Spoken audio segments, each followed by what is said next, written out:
अरे खुदाया, ये तुम्हारे साथ क्या हुआ? उन कमीनों को तुमसे क्या मसला है आखिर? अदनान, क्या हुआ? तुमने तो अभी डरा दिया।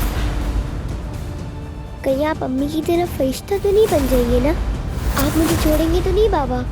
मेरी जान, मैं कभी तुम्हें छोड़कर नहीं जाऊंगा। मैं हमेशा तुम्हारे साथ रहूंगा, फिक्र मत करो। इत्मीनान रखो तुम, मैं वापस नहीं आऊंगी।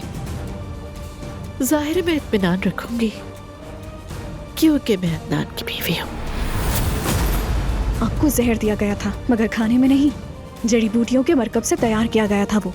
सच कहूँ तो ये बहुत ही खतरनाक जड़ी बूटी है। अल्लाह ने खैर की।